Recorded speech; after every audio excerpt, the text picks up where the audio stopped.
जय हिंद साथियों, आज की इस वीडियो में देखने वाला है आरपीएफ कांस्टेबल भर्ती परीक्षा 2025 में जिसका एग्जाम होने वाला है उसका प्रीवियस ईयर क्वेश्चन देखने वाले हैं। 2019 में एक जो एग्जाम हुआ था उसका प्रीवियस ईयर क्वेश्चन देखने वाले हैं। तो आपसे यही रिक्वेस्ट हुआ कि वीडियो को एंड तक जरूर देखना। चैनल पर नया है तो चैनल को सब्सक्राइब करके वीडियो को लाइक जरूर से कर देना। प्रीवियस ईयर क्वेश्चन देखने वाले हैं। तो चलिए फटाफट से वीडियो को शुरू करते हैं। आपसे यही रिक्वेस्ट होगी वीडियो को एंड तक जरूर देखना।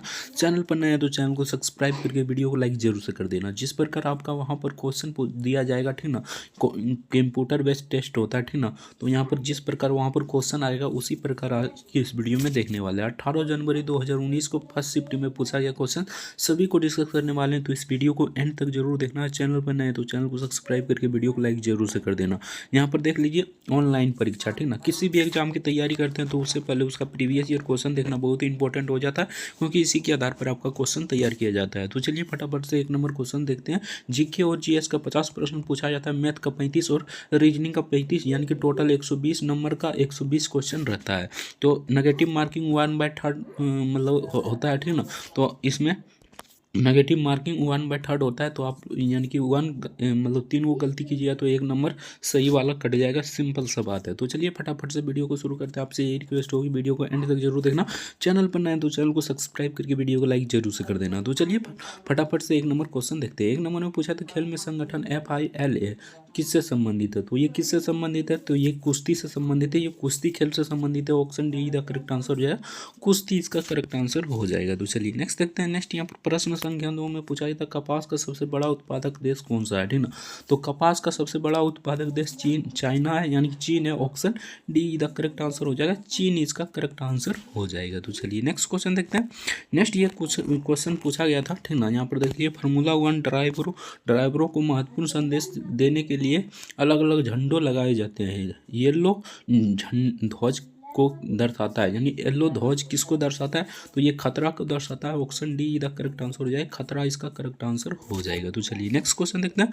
अगर अभी तक वीडियो को लाइक नहीं किया तो आपसे रिक्वेस्ट हो कि वीडियो को लाइक जरूर से कर दीजिए। चैनल पर नए तो चैनल को भी सब्सक्राइब कर लीजिए। इस वीडियो को एंड तक यानी लास्ट तक जरूर देखना। किसी भी एग्जाम की तैयारी करते हैं तो उससे पहले उसका प्रीवियस ईयर क्वेश्चन देखना बहुत ही इंपॉर्टेंट होता है, क्योंकि उसी के आधार पर आपका क्वेश्चन पूछा जाता है। इसलिए इस वीडियो को एंड तक जरूर देखना। तो 4 नंबर क्वेश्चन में पूछा था निम्नलिखित में से कौन सा वन्य जीव अभ्यारण्य मध्य प्रदेश में स्थित है, ठीक ना। तो यहाँ पर कौन सा वन्य जीव अभ्यारण्य है जो मध्य प्रदेश में स्थित है, तो इसका करेक्ट आंसर हो जाएगा ऑप्शन बी बोरी वन्य जीव अभ्यारण्य। बोरी वन्य जीव अभ्यारण्य मध्य प्रदेश में स्थित है। Option be the correct answer हो जाएगा। तो चलिए नेक्स्ट क्वेश्चन देखते हैं। नेक्स्ट यहाँ पर 5 नंबर क्वेश्चन में पूछा गया था। तो यहाँ पर 5 नंबर क्वेश्चन यहाँ पर है, आंध्र प्रदेश का लोक नृत्य क्या है, ठीक ना। तो लोक नृत्य से 1 से 2 प्रश्न पूछा ही जाता है। तो आप लोक नृत्य को पूरा याद कर जाना है, ठीक ना। ये स्टैटिक जीके का पोर्शन होता है, ठीक ना। तो आपको याद कर जाना है। तो आंध्र प्रदेश का लोक नृत्य क्या है, तो ये हो जाएगा अट्टम थेडल। अट्टम थेडल हो जाएगा, ओट्टम थेडल हो जाएगा। Option see the correct answer हो जाएगा, ओट्टम थेडल इसका करेक्ट आंसर हो जाएगा। तो चलिए नेक्स्ट क्वेश्चन देखते हैं। नेक्स्ट यहाँ पर 6 नंबर क्वेश्चन में पूछा था, यानी 6 नंबर क्वेश्चन में यहाँ पर पूछा गया क्वेश्चन था कि सेंधा नमक का अपर्तनांक होता है। तो सिंपल सा क्वेश्चन है, सेंधा नमक का अपर्तनांक 1.54 होता है। Option be the correct answer हो जाएगा, 1.54 इसका करेक्ट आंसर हो जाएगा। तो चलिए नेक्स्ट क्वेश्चन देखते हैं। नेक्स्ट यहाँ पर 7 नंबर क्वेश्चन में पूछा था विरूपाक्ष मंदिर किस राज्य में स्थित है, ठीक ना। तो विरूपाक्ष मंदिर किस राज्य में स्थित है ये आपसे पूछा गया था। तो ये कर्नाटका में स्थित है। Option be the correct answer हो जाएगा, कर्नाटका इसका करेक्ट आंसर हो जाएगा। तो चलिए नेक्स्ट क्वेश्चन देखते हैं। नेक्स्ट यहाँ पर पूछा गया था 8 नंबर क्वेश्चन में बारामती स्टेडियम स्थित है, ठीक ना। तो बारामती स्टेडियम कहाँ पर स्थित है, तो ये उड़ीसा में स्थित है। Option D the correct answer हो जाएगा, उड़ीसा इसका करेक्ट आंसर हो जाएगा। तो चलिए नेक्स्ट क्वेश्चन देखते हैं। अगर अभी तक वीडियो को लाइक नहीं किया तो आपसे रिक्वेस्ट होगी वीडियो को लाइक जरूर से कर दीजिए। चैनल पर नए तो चैनल को भी सब्सक्राइब कर लीजिए। इस वीडियो को एंड तक यानी लास्ट तक जरूर देखना, ठीक ना। आपसे यही रिक्वेस्ट होगी वीडियो को लास्ट तक एंड तक जरूर देखना, ठीक ना। तो यहाँ पर 9 नंबर क्वेश्चन में पूछा था एशियाई के खेलों 2018 में भारत द्वारा जीते गए पदकों की कुल संख्या क्या है। तो कुल संख्या 69 है। Option D the correct answer हो जाएगा, 69 इसका करेक्ट आंसर हो जाएगा। तो चलिए नेक्स्ट क्वेश्चन देखते हैं। नेक्स्ट यहाँ पर 10 नंबर क्वेश्चन में पूछा था निम्नलिखित में से कौन सा केंद्र शासित प्रदेश नहीं है, ठीक ना। तो केंद्र शासित प्रदेश 8 है, आप सभी जानते होंगे, ठीक ना। दिल्ली, पुदुचेरी, इस प्रकार आपका 8 केंद्र शासित प्रदेश है, ठीक ना। तो लक्षद्वीप भी केंद्र शासित प्रदेश है, पुदुचेरी भी केंद्र शासित प्रदेश है, अंडमान और निकोबार द्वीप समूह भी केंद्र शासित प्रदेश है। इसमें से कौन सा केंद्र शासित प्रदेश नहीं है, तो असम केंद्र शासित प्रदेश नहीं है। असम एक राज्य है, आप सभी जानते होंगे, option D the correct answer हो जाएगा। राज्य 28 और केंद्र शासित प्रदेश 8 है, ठीक ना, आपको ये याद रखना है। तो चलिए नेक्स्ट क्वेश्चन देखते हैं। नेक्स्ट यहाँ पर केंद्र शासित प्रदेश किसे कहते हैं, जिस पर मतलब सीधा केंद्र का अधिकार हो, ठीक ना, केंद्र शासित प्रदेश पर सीधा मतलब कि इन भारत का अधिकार होता है, यानी केंद्र सरकार का अधिकार होता है, इसीलिए उसे केंद्र शासित प्रदेश कहते हैं। अंग्रेजी में उसे यूटी कहते हैं, यानी यूनियन टेरेटरी कहते हैं, ठीक ना, तो आपको ये याद रखना है, ठीक ना।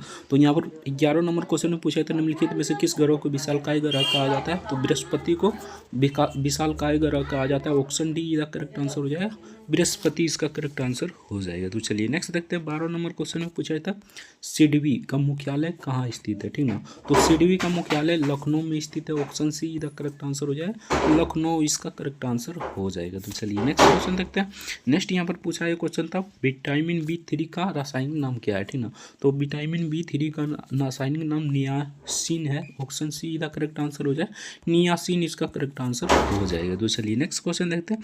नेक्स्ट यहाँ पर पूछा है था, कुवैत की मुद्रा का नाम क्या है, ठीक ना, तो कुवैत की मुद्रा का नाम कुवैती डायनर है, ठीक ना, कुवैती डायनर है। Option A the correct answer हो जाएगा, कुवैती डायनर इसका करेक्ट आंसर हो जाएगा। तो चलिए नेक्स्ट देखते हैं। नेक्स्ट यहाँ पर पूछा है तो प्रश्न संख्या 15 नंबर में पूछा था, ऋग्वेद क्या है, ठीक ना, तो ऋग्वेद क्या है, सिंपल सा क्वेश्चन है, वैदिक संस्कृतों भजनों का संग्रह है, ठीक ना। Option be the correct answer, option A the correct answer हो जाए, वैदिक संस्कृत भजनों का संग्रह है। Option A the correct answer हो जाएगा। तो चलिए नेक्स्ट क्वेश्चन देखते हैं।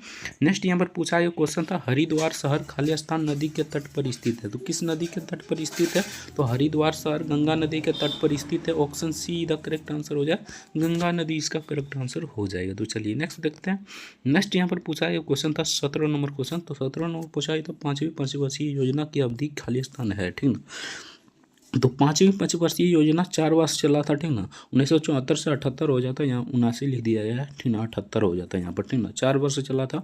Option see the correct answer हो जाएगा, 1974 से 78 हो जाता है, लेकिन यहाँ पर 79 लिख दिया, ठीक ना, 78 यहाँ पर कर लीजिएगा, ठीक ना, तो इसका correct answer option see the correct answer हो जाएगा। तो चलिए नेक्स्ट देखते हैं। नेक्स्ट यहाँ पर पूछा था, निम्नलिखित में से कौन सा भारतीय संविधान की प्रस्तावना का हिस्सा नहीं है, तो इनमें से कौन सा प्रस्तावना का हिस्सा नहीं है, तो ये प्रावधान और सभी तो है, ठीक ना, समानता, लिबर्टी, ठीक ना, न्याय, ये सब प्रस्तावना का हिस्सा है, ये नहीं है, ठीक ना, प्रावधान ये प्रस्तावना का हिस्सा नहीं है। Option D the correct answer हो जाएगा। तो चलिए नेक्स्ट क्वेश्चन देखते हैं। नेक्स्ट यहाँ पर 19 नंबर प्रश्न संख्या 19 नंबर में पूछा था, यहाँ पर पूछा गया, यहाँ पर देखिए, मैं हाइड्रे स्पेन की लड़ाई आयोजित की गई थी, तो हाइड्रे स्पेस की लड़ाई आयोजित कब की गई थी, तो 326 ईसा पूर्व में किया गया था। Option be the correct answer हो जाएगा, 326 ईसा पूर्व इसका करेक्ट आंसर हो जाएगा। तो चलिए नेक्स्ट देखते हैं। 20 नंबर क्वेश्चन में पूछा था, बौद्ध धर्म में लोटस और बुल का प्रतीक दर्शाता है, तो लोटस और बुल का प्रतीक क्या दर्शाता है, तो ये जन्म को दर्शाता है। Option A the correct answer हो जाएगा, जन्म इसका करेक्ट आंसर हो जाएगा। तो चलिए नेक्स्ट क्वेश्चन देखते हैं। अगर अभी तक वीडियो को लाइक नहीं किया तो आपसे रिक्वेस्ट होगा कि वीडियो को लाइक जरूर से कर दीजिएगा, चैनल पर नए हैं तो चैनल को भी सब्सक्राइब कर लीजिएगा, इस वीडियो को एंड तक यानी लास्ट तक जरूर देखना। तो यहाँ पर पूछा यह क्वेश्चन था, खालिस्तान एक विकास प्रक्रिया है जो व्यापक आधारित लाभ देती है और सभी यानी कि यह सभी 11वीं योजनाओं के लिए अवसर समानता सुनिश्चित करती है, तो ये हो जाएगा समावेशी विकास। Option D the correct answer हो जाएगा, समावेशी विकास इसका करेक्ट आंसर हो जाएगा। Option D the correct answer हो जाएगा। एक बार प्रीवियस ईयर क्वेश्चन जरूर देख लीजिएगा, ठीक ना, आपको समझ में आ जाएगा किस टॉपिक से कितना प्रश्न पूछा जाता है। आपसे यही रिक्वेस्ट होगी, वीडियो को एंड तक जरूर देखना, चैनल पर नए तो चैनल को सब्सक्राइब करके वीडियो को लाइक जरूर से कर देना। तो यहाँ पर देखते हैं अगला क्वेश्चन। तो यहाँ पर पूछा था, FDI का विस्तार क्या है, यानी FDI का फुल फॉर्म क्या है, ये आपसे पूछा गया था। तो प्रत्यक्ष विदेशी निवेश, यानी कि प्रत्यक्ष विदेशी निवेश। Option see the correct answer इसका हो जाएगा। तो चलिए नेक्स्ट क्वेश्चन देखते हैं। नेक्स्ट यहाँ पर पूछा है प्रश्न संख्या, यहाँ पर देख लीजिए 23, ठीक ना, पृथ्वी की सबसे बाहरी परत या खोल खाली स्थान के रूप में जाना जाता है, तो क्रस्ट के रूप में जाना जाता है। Option be the correct answer हो जाए, क्रस्ट इसका करेक्ट आंसर हो जाएगा। तो चलिए नेक्स्ट देखते हैं। नेक्स्ट यहाँ पर 24 नंबर क्वेश्चन में पूछा है, तो सल्फर का प्रतीक है, तो एस होता है सल्फर का प्रतीक, आप समझ जानते होंगे, तो इसका करेक्ट आंसर हो जाए S. Option be the correct answer हो जाएगा। बाकी यहाँ पर हिंदी में लिख दिया था एस, ठीक ना, लेकिन एस ये हो जाएगा एस, ठीक ना। तो चलिए नेक्स्ट क्वेश्चन देखते हैं। नेक्स्ट यहाँ पर 25 नंबर क्वेश्चन में पूछा था भारत का विधि योजना एक खाली स्थान है, ठीक ना। तो क्या है विधि योजना, क्या है ये आपसे पूछा गया था।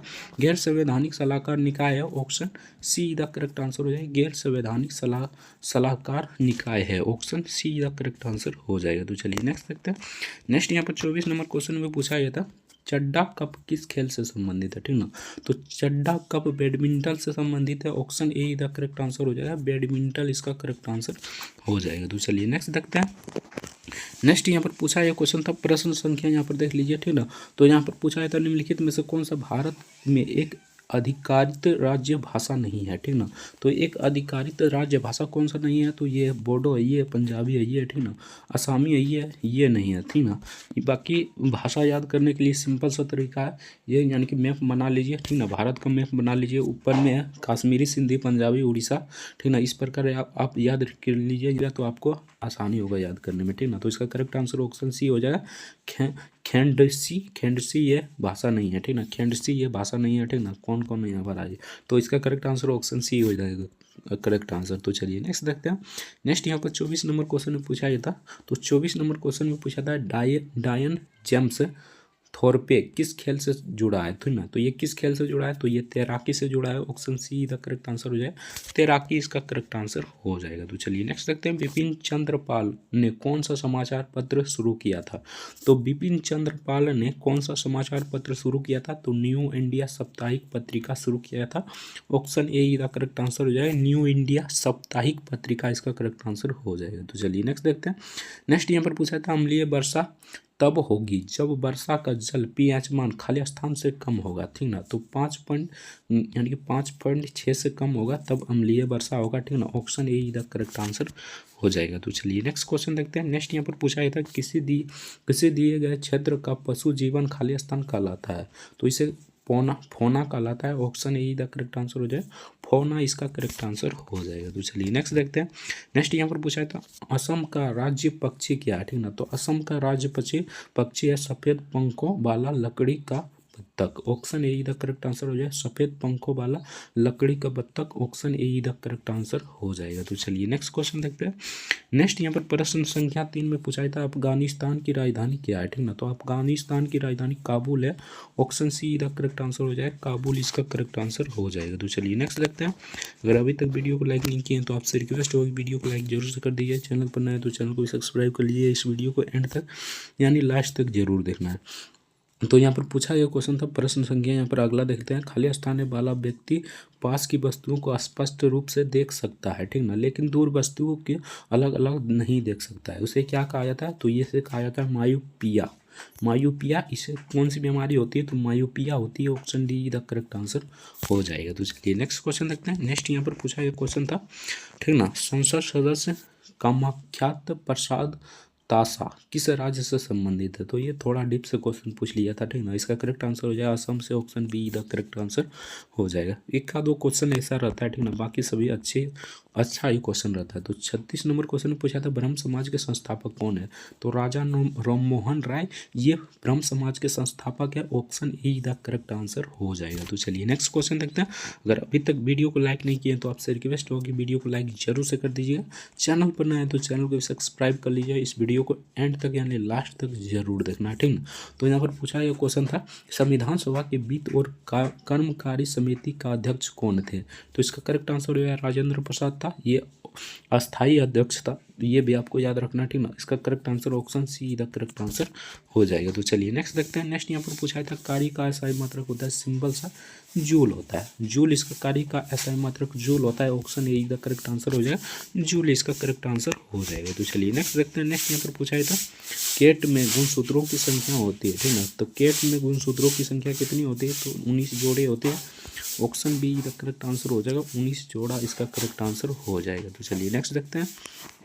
नेक्स्ट यहाँ पर पूछा गया क्वेश्चन था प्रश्न संख्या 40, ठीक ना। प्रश्न संख्या 40 में पूछा गया क्वेश्चन था राज्यसभा का अध्यक्ष और उपाध्यक्ष भारतीय संविधान की किस अनुसूची के अंतर्गत आता है, तो ये किस अनुसूची के अंतर्गत आता है, तो ये दूसरा अनुसूची के अंतर्गत आता है, option A the correct answer हो जाएगा। दूसरी अनुसूची के अंतर्गत आता है, ठीक ना, यानी कि ये पूछा है राज्यसभा का अध्यक्ष और उपाध्यक्ष भारतीय संविधान की किस अनुसूची के अंतर्गत आता है, तो ये दूसरा अनुसूची के अंतर्गत आता है, option A the correct answer हो जाएगा। तो चलिए नेक्स्ट क्वेश्चन देखते हैं। नेक्स्ट यहाँ पर पूछा एक क्वेश्चन था, ये चौथी अनुसूची हो गया, चौथी इसमें दिया ही नहीं है, ठीक ना। दूसरा में तो पैसा यानी कि वेतन के बारे में, ठीक ना। यहाँ पर चौथी अनुसूची हो जाएगा, लेकिन यहाँ पर ऑप्शन में दिया नहीं है चौथा, ठीक ना, इसलिए दूसरा मान लिया है, ठीक ना। बाकी चौथी अनुसूची होगा, ठीक ना। राज्यसभा का अध्यक्ष और उपाध्यक्ष भारतीय संविधान के किस अनुसूची के अंतर्गत आता है, तो ये तो चौथी अनुसूची के अंतर्गत आता है। दूसरा में क्या है, वेतन भत्ते, ठीक ना। पहला में क्या है, तो पहला में राज्य एवं संघ यानी कि 28 राज्य और 8 केंद्र प्रदेश। तीसरा में क्या है, तो इस प्रकार आपको यानी कि ये चौथी अनुसूची में आ जाएगा, लेकिन यहाँ चौथी अनुसूची में ऑप्शन में दिया नहीं है, ठीक ना, तो ये दूसरा मार दिया है। लेकिन दूसरा ये वेतन भत्ते के बारे में होता, ठीक ना, वेतन भत्ते के बारे में बात करता तो ये दूसरी अनुसूची में होता, ठीक ना। बाकी ये दूसरी अनुसूची में नहीं होगा, ये चौथी अनुसूची में होगा, ये आपको याद रखना है, ठीक ना। राज्यसभा में सीटों के बंटवारों के बारे में ये दिया गया है चौथी अनुसूची में, ठीक ना। वही पूछ रहा है यहाँ पर, देखिए राज्यसभा अध्यक्ष और उपाध्यक्ष भारतीय संविधान की किस अनुसूची के अंतर्गत आता है, ये चौथी अनुसूची के अंतर्गत ये आएगा, ठीक ना। तो ये दूसरी अनुसूची नहीं होगा, ठीक ना। तो 4 नंबर क्वेश्चन देखते हैं, तो यहाँ पर 4 नंबर नहीं होगा, यहाँ पर देख लीजिए थोड़ा इधर उधर क्वेश्चन हो गया होगा, तो 41 नंबर होगा, बाकी यहाँ पर 4 लिख दिया, ठीक ना। तो सुंदरबन बायोस्फीयर रिजर्व कहाँ स्थित है, ठीक ना, तो ये पश्चिम बंगाल में स्थित है, ऑप्शन डी इधर करेक्ट आंसर हो जाएगा, पश्चिम बंगाल इसका करेक्ट आंसर हो जाएगा। तो चलिए नेक्स्ट देखते हैं। नेक्स्ट यहाँ पर 42 नंबर क्वेश्चन देखते हैं। 42 नंबर पूछा था, उत्तकों का अध्ययन कहा जाता है, तो सिंपल सा उत्तक का अध्ययन उत्तक विज्ञान कहलाता है, ऑप्शन सी इधर करेक्ट आंसर हो जाएगा, उत्तक विज्ञान इसका करेक्ट आंसर हो जाएगा। तो चलिए प्रश्न संख्या यहाँ पर देख लीजिए, भारत के पहले सिख राष्ट्रपति कौन थे, ठीक ना, तो ये हो जाएगा ज्ञानी gel Sinha, option D the correct answer हो जाएगा, ज्ञानी जैल सिन्हा इसका करेक्ट आंसर हो जाएगा। तो चलिए नेक्स्ट देखते हैं। नेक्स्ट यहाँ पर 44 नंबर क्वेश्चन में पूछा गया था, विश्व धरोहर स्थल एलोरा किस राज्य में स्थित है, ठीक ना। ये यानी कि एलोरा की गुफाएं किस राज्य में स्थित है, तो ये महाराष्ट्र में स्थित है, option see the correct answer हो जाएगा। सिंपल सा क्वेश्चन पूछा गया था। तो चलिए नेक्स्ट क्वेश्चन देखते हैं। नेक्स्ट यहाँ पर 45 नंबर क्वेश्चन पूछा था, भारत के उपराष्ट्रपति बनने के लिए न्यूनतम आयु होनी चाहिए, तो 35 वर्ष होनी चाहिए। भारत के राष्ट्रपति बनने के लिए भी 35 वर्ष उम्र होनी चाहिए। प्रधानमंत्री बनने के लिए 25 वर्ष उम्र होनी चाहिए, ठीक ना। गाँव के मुखिया बनने के लिए आपका 21 वर्ष उम्र होनी चाहिए, ठीक ना। वार्ड सदस्य बनने के लिए 21 वर्ष उम्र होनी चाहिए। बाकी आप राज्यसभा के सदस्य बनने के लिए आपका 30 वर्ष मैक्सिमम, यहाँ पर 25 वर्ष, ठीक ना, यानी कि राज्यसभा बनने के लिए 30 वर्ष, ठीक ना, और लोकसभा में 35 वर्ष, ठीक ना। लोकसभा में यहाँ पर 25 वर्ष, ठीक ना, सॉरी 25 वर्ष हो जाएगा लोकसभा में। लोकसभा को यानी कि जवानों का सदन यानी कि जवानों का सदन कहा जाता है, और राज्यसभा बूढ़ों का सदन कहा जाता है। ये भी आपको याद रखना है। राज्यसभा लोकसभा उच्च सदन है, और राज्यसभा निम्न नहीं, लोकसभा उच्च सदन है, ठीक ना, और राज्यसभा निम्न सदन है, ठीक ना। राज्यसभा को भंग नहीं किया जा सकता है, ठीक ना, लेकिन लोकसभा को 5 साल में भंग किया जा सकता है, ये आपको याद रखना है, ठीक ना। लोकसभा में 5 वर्ष पर चुनाव होता है, लेकिन राज्यसभा में 6 वर्ष पर 2/3 यानी कि 2-2 वर्ष में होता है, ठीक ना, 6 वर्ष में, ठीक ना, यानी 2-2 वर्ष में चुनाव होते रहता है एक एक करके, ठीक ना। पूरा यानी कि मान लीजिए लोकसभा है, ठीक ना, पूरा राज्यसभा है, मान लीजिए राज्यसभा पूरा है, ठीक ना, तो 2/3 यानी कि 2/3 का 1-2 वर्ष में चुनाव होता है, ठीक ना, ये आपको याद रखना है, ठीक ना। तो चलिए नेक्स्ट क्वेश्चन देखते हैं। नेक्स्ट यहाँ पर 46 नंबर क्वेश्चन ने पूछा था, प्रश्न संख्या 46 में नागालैंड की राजधानी कौन सी है, ठीक ना, तो ये हो जाएगा Kohima, option see the correct answer हो जाए, कोहिमा इसका करेक्ट आंसर हो जाएगा। तो चलिए नेक्स्ट देखते हैं। नेक्स्ट यहाँ पर पूछा गया था, भारतीय आइंस्टीन के रूप में किसे जाना जाता है, ठीक ना, तो भारतीय आइंस्टीन के रूप में नागार्जुन को जाना जाता है, option see the correct answer हो जाएगा, नागार्जुन इसका करेक्ट आंसर हो जाएगा। तो चलिए नेक्स्ट देखते हैं। नेक्स्ट यहाँ पर पूछा गया क्वेश्चन था, डल झील किस शहर में स्थित है, तो ये श्रीनगर में स्थित है। श्रीनगर कहाँ पर है, तो जम्मू कश्मीर का यानी कि राजधानी श्रीनगर है, ये भी आपको याद रखना है, ठीक है। यहाँ से भी आपका क्वेश्चन पूछा जा सकता है। तो डल झील किस शहर में स्थित है, तो ये श्रीनगर में स्थित है, option D the correct answer हो जाएगा। तो चलिए नेक्स्ट क्वेश्चन देखते हैं। तो नेक्स्ट यहाँ पर पूछा है, तो 49 नंबर क्वेश्चन है, वर्तमान में सड़क परिवहन और राज्य मंत्री कौन है, ठीक ना, तो ये हो जाएगा श्री नितिन जय राम गडकरी, ये भी अभी भी यही है, ठीक ना, option D the correct answer हो जाएगा। तो चलिए नेक्स्ट देखते हैं। नेक्स्ट यहाँ पर पूछा जाएगा, एसिड के लिए रासायनिक सूत्र क्या होता है, तो C3 ठीक है ना, को यानी कि option be the correct answer हो जाएगा, ठीक ना। तो यहाँ से आपका मतलब कि जीके और जीएस का प्रश्न समाप्त हो जाता है और यहाँ पर रीजनिंग का प्रश्न शुरू हो जाता है। अगर रीजनिंग और मैथ का भी देखना चाहते हैं तो हमारे चैनल को सब्सक्राइब जरूर से कर लीजिएगा, ठीक ना। उसमें करा चुके हैं, यानी कि 2-4 सेट करा चुके हैं, ठीक ना, वो भी जाकर देख लीजिएगा। चैनल पर नए हैं तो चैनल को सब्सक्राइब करके वीडियो को लाइक जरूर से कर देना। तो चलिए मिलते हैं नेक्स्ट वीडियो में किसी नेक्स्ट टॉपिक के साथ। तब तक के लिए जय हिंद, जय भारत, वंदे मातरम। वीडियो देखने के लिए आपका बहुत बहुत बहुत धन्यवाद।